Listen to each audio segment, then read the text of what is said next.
নমস্কাৰ বন্ধুসকল, মই হাতীমে আজি আকৌ পুনৰ আপোনালোকৰ মাজলৈ ভেন্দি খেতিৰ ভিডিঅ' এটালৈ উপস্থিত হ'লোহি। এতিয়া বৰ্ষাৰ সময়, ইমানে বৰষুণ দি আছে কি ক'ম আৰু। চাব পাৰিছে মাটি একদম পূৰা ৰখাল। অলপ কেইদিন আগতে হৈ গ'ল খৰাং বতৰ। বেছি খৰাং হোৱাৰ কাৰণে কিন্তু বহুতৰে খেতিত নানান ধৰণৰ সমস্যা দেখা দিছিল। ভেন্দি গছৰ গুৰিবিলাক শুকাই গৈছিল, গছৰ পাতবিলাকত ক'লা দাগ পৰিছিল, গছটো বৃদ্ধি হ'ব পৰা নাছিল, সৰু সৰু ফলনবিলাক লাগিছিল, বেকা হৈ গৈছিল। তেতিয়া কিন্তু ভেন্দিৰ দামটো বহুত বেছি আছিল, 90 টকা। এতিয়াও কিন্তু 70-75 টকা আমাৰ ফালে ভেন্দি বজাৰ গৈ আছে খাৰুপেটীয়াত।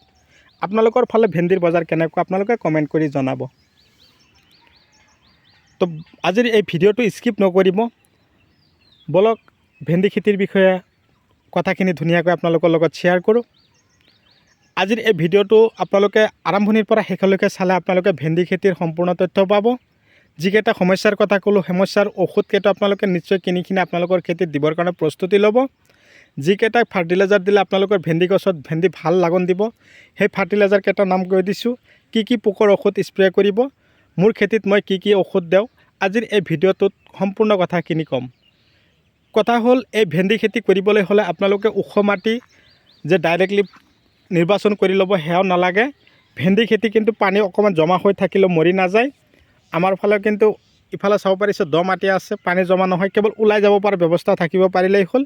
ভেন্দি খেতিত আপোনালোকে ইউৰিয়া সাৰটো কমকৈ খটাব, য'ত নেকি নাইট্ৰজেনৰ পৰিমাণটো 64% থাকে। তাৰ কাৰণে সেইটো আপোনালোকে নাইট্ৰজেনৰ মাত্ৰাটো অকণমান কমাই দিব। DAP দিয়ক, তাৰপিছত ফাৰ্টিলাইজাৰ যি লাগে দি যাওক, বেছি দিয়ক, কোনো কথা নাই, কিন্তু ইউৰিয়াৰ পৰিমাণটো একেবাৰে কম দিব। এইটো গছৰ শিপাৰ প্ৰব্লেম কৰাই, কিন্তু গছৰ চেহেৰাটো ঠিকে আহিব, কিন্তু ফলন কম হ'ব। গছটো কিন্তু কেৱল দীঘল হ'ব, ডাঙৰ দীঘল হ'ব, কোনো কাম নাহিব। সেইকাৰণে আপোনালোকক কৈছোঁ ইউৰিয়া সাৰটো কমাই দিব। আৰু ইউৰিয়া সাৰ বেছি দিয়াৰ ফলত কিন্তু গছৰ কিন্তু ফাংগিচাইড লাগি যায়। প্ৰয়োজন সাপেক্ষে যিমান লাগে সেইখিনি দি যাব, বেছি নিদিব। DAPটো দিব, 10-26 বুলি কয় সেইটো। তো কথা হ'ল, এই খেতি কৰাৰ আগমুহূৰ্তত আপোনালোকে ছুপাৰ ফছফেটটো দিব, বিঘা প্ৰতি 1 বস্তা দি দিয়ক। বাৰে দিয়াৰ কোনো প্ৰয়োজন নাই। 50 kilo super phosphate, potash 10 kilo দিয়ক। তাৰপিছত DAP 15 কিলো সিঁচি তাৰপিছত ধূলিময় কৰি আপোনালোকে গুটি লগাই দিয়ক। যিটো খেতি আপোনালোকক দেখুৱাই আছোঁ, এইটো খেতিত দিয়া হৈছে ৰাধিকা F1। ৰাধিকা F1ৰ গুটিবিলাক যে লগোৱা হৈছে, ৰাধিকা ভেন্দি গছৰ যিটো ধৰণ আকৃতি বেলেগ ধৰণৰ হয় কিন্তু। তো কথা হ'ল, আপোনালোকে মোৰ ভিডিঅ'টো স্কিপ নকৰাই ভাল হ'ব, আৰম্ভণিৰ পৰা শেষলৈকে চাব। ৰাধিকা ভেন্দি আছে, বেয়া নহয়, আপোনালোকেও ৰাধিকা ভেন্দি কৰিব পাৰিব, দামেন্তি কৰিব পাৰিব। তাৰপিছত যোৰা বলদ আছে, এই ইত্যাদি আছে। আজিকালি ইউনাইটেডৰ আছে, চেমিনিছৰ আছে।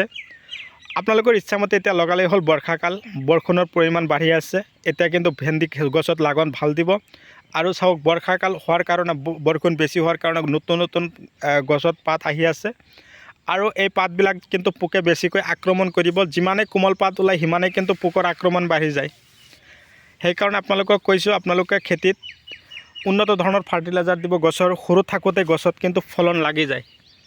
সেই ফলনবিলাক যাতে সোনকালে ডাঙৰ হ'ব পাৰে, আমি যাতে ভালদৰে চিঙন দি বজাৰলৈ বিকিব পাৰোঁ। এতিয়া কথা হ'ল, সাৰবিলাক দিলে, ধূলিময় কৰিলে, ময়ালে, হাল মাৰিলে, লাইন টু লাইন আপোনালোকে 1 পৰা 1.5 ফুট দিব। আৰু এটা গুটিৰ পৰা আৰু এটা গুটিৰ দূৰত্ব আপোনালোকে 8 ইঞ্চি বা 7 ইঞ্চি দি লগালে। এতিয়া গছ হ'ল এনেকুৱা ধৰণৰ, যেতিয়া হৈ যাব তেতিয়া আপোনালোকে পোকৰ ঔষধ, ফাংগিচাইডৰ ঔষধ দি যাব।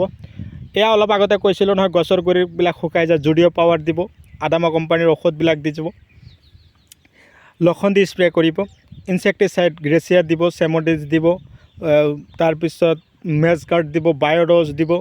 এনেকুৱা ধৰণৰ ঔষধবিলাক খেতিত দিলে ভাল। এই সৰু ভেন্দিবিলাক আহিলে যে বেকা হৈ যায়, মেগনেছিয়াম, কেলছিয়াম, আপোনালোকে এনেকুৱা ধৰণৰ ফাৰ্টিলাইজাৰবিলাক দিব। আৰু বেছি লাগন দিবৰ কাৰণে ষ্টেবিলাইজাৰ 95 দানাটো দিব। গছৰ শিপাৰ ভাল কাম কৰিবৰ কাৰণে গ্ৰিফিন দিব, গল্ড স্পেচিয়েল দিব।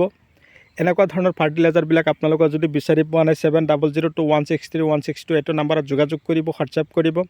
তাৰ লগতে আপোনালোকে উন্নত ভিটামিনবিলাক দিব, যিটোৰ নাম হ'ল ৰজুতা, চাইপাৱাৰ প্লাছ, পিকআপ, ইমেজ। এনেকুৱা ধৰণৰ ভিটামিনবিলাক আপোনালোকৰ খেতিত দিলে আপোনালোকৰ খেতিৰ ফলনবিলাকৰ তাৰমানে চেহেৰা আকৃতি বহুত ভাল হ'ব। ভিডিঅ' চাই কেনে পালে কমেণ্ট কৰিবলৈ নাপাহৰিব। আপোনালোকে যিমান পাৰে মোৰ ভিডিঅ'টো আপোনালোকে নিজে চাওক আৰু বেলেগকো চোৱাৰ কাৰণে সুবিধা কৰি দিয়ক। তাৰ কাৰণে আপোনালোকে মোৰ ভিডিঅ'টো শ্বেয়াৰ কৰিব লাগিব। এনেকুৱা ধৰণৰ ভিডিঅ' চোৱাৰ পিছত আপোনালোকৰ নিশ্চয় কামত আহিব। তাৰে কামনা লৈ আজিৰ এই ভিডিঅ'টো মই এইখিনিতে অন্ত মাৰিছোঁ। পৰৱৰ্তী ভিডিঅ'ত পুনৰাই লগ পোৱাৰ আশাৰে ধন্যবাদ।